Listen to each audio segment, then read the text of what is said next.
Hello, everyone. With all the excitement with the Fargo Force and the playoff run, it's a busy week along with the playoff run as Fargo getting ready for the Western Conference Finals, and it's also draft week, the United States Hockey League, and nobody better to talk about what's upcoming here with the Phase 1 and Phase 2 draft this week than the general manager of the Fargo Force, Cary Eades, and quite an exciting time. I mean, you kind of went through when you were the coach and the general manager too, but now just on the GM side, where you of course want to focus on the here and now, but now comes a really big week for next year and beyond with the Force and the Phase 1 and 2 drafts this week. Yeah, that's for sure. I mean, it's a big week, a busy week. Thank goodness we're continuing on playing. So it's not enough hours in the days right now to get everything done, but we've put a lot of work, starting way back in last summer's tryouts to start building our draft list. And, that's been honed and maneuvered and continued to evaluate as we go along, even right up till draft time. Phase 1 starts Tuesday at 4:00 and Phase 2 will be Wednesday morning at 11. So we're really excited about the upcoming draft and also the upcoming playoff series against either Waterloo or Lincoln. Phase 1 is the kind of the futures draft. I mean, guys, you may not see right away, but at some point, and with that, and you mentioned kind of going back to last year's tryouts, that you kind of have your list and you build on that over time, and along with you and the coaching staff, and obviously with all your connections over the years, that the world's getting smaller and smaller, it seems like, and but take us through the process, if you will, of trying, getting your list of guys that you like and you're looking to draft, and it's just a process over the span of a few months. Yeah, the futures draft for the listeners is this year's birth date is 2007, so only 2007 birth dates can be drafted during day one, and our evaluation of them started basically at last year's top prospect camp in Fargo in June. And then that carried into the National Festival in July, which Coach Andrew McGarrah attended.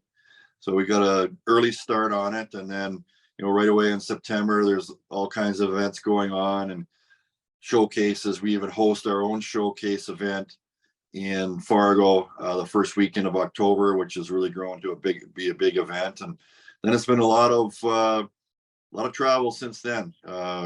Showcases, going to the national team tryout camp, the nationals in Newark I was at a few weeks ago, and just trying to get as good a read as you can on 15-year-olds and trying to guess who can potentially play in our league next year or for sure the year after. So it's a big challenge, but it's fun and something that I really enjoy.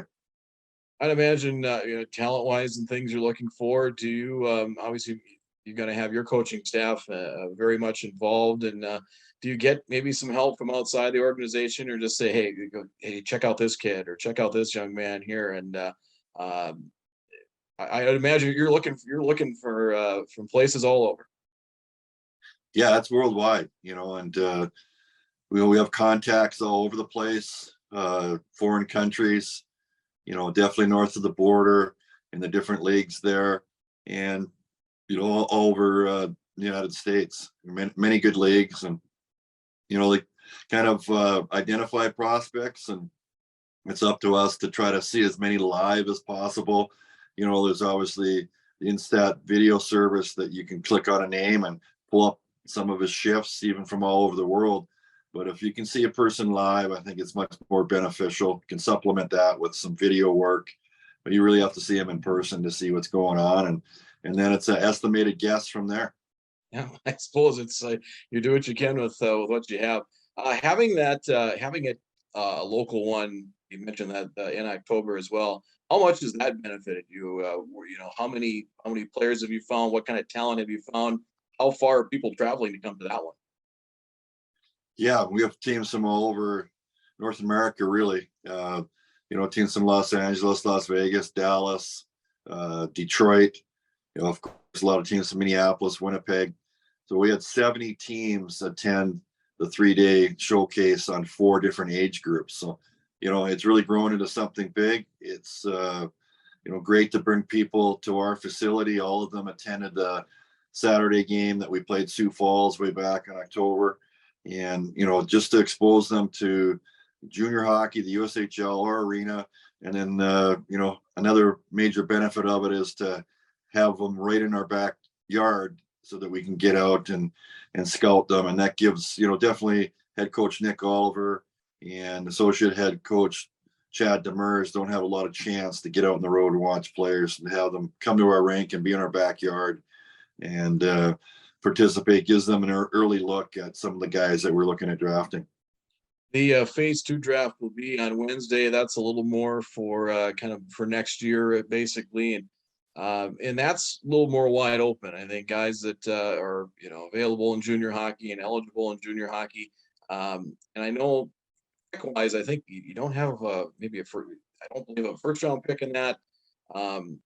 Maybe a little bit fewer picks, but that's where you're basically trying to fill your roster and quota here for next year, right? For sure. And we're looked at a little bit of a victim of our own spoils. Obviously we clinched the Anderson Cup, emblematic of the regular season championship. We hope to add another cup in a month from now, but with our success, our players have done very well. And even, 3 or 4 players that we're hoping to have back next year, we're hearing maybe they're moving on to their colleges. So, that's can be more challenging for us draft wise, but in the end, we're in the development business. And if we can get players to their schools and have them step in and be contributing freshmen, that gives us a great deal of satisfaction. So, the cupboards are going to be a little bit empty, not completely bare, but we hope to stock the cupboards on Wednesday in that phase 2 draft. And, that's a real crapshoot, that draft. Last year we were able to get Leo Gruba, 5th overall, and he's been a real mainstay for us back there in the defenseman, but on the defense blue line, pardon me. But, it's not like the NHL draft where, basically everybody in the world wants to come to the NHL. Maybe some of the Russian players right now have the KHL, but for us, it's not really only scouting what type of hockey player they are, but what birth year they are, if they're going to college, and definitely if they're interested in coming to the USHL, because this is when we, try to supplement our team for next year with veterans from junior hockey from other leagues. And, some people are happy where they're at, so you can waste a draft pick if you haven't done your research. You're always looking for the talent, the physical attributes. Are you kind of looking at some of the other factors as well? Maybe hearing from other people, are they a good teammate? Where they fit as well. I imagine there's a lot of things you kind of mentioned too. It's a crapshoot, but there's a lot of things you got to look for maybe outside and off the ice. Yeah, and that's what getting back to being able to scout in person is all about. When you watch on video, it just zeroes in on the puck carrier. You can't see the body language, good or bad, when things are happening.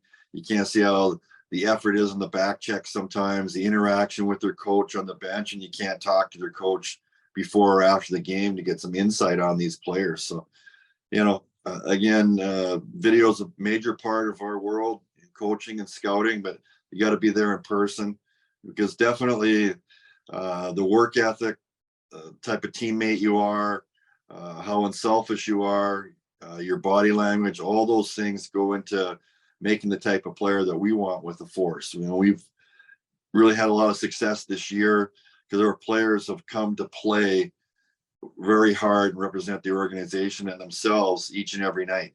And, we don't kid ourselves that we're the most talented team, but I think we've been one of the better teams in consistent play. So that's what we look for in a player. And, hopefully we make a lot of right decisions on Wednesday. That's true. There's one thing with talent, and then there's guys trying to get the most out of it. And it's been fun to watch this year. Cary, appreciate it. Good stuff, good information as always. And it's going to be a busy few days for you, but best of luck with the draft coming up. Yeah, thanks for having me on.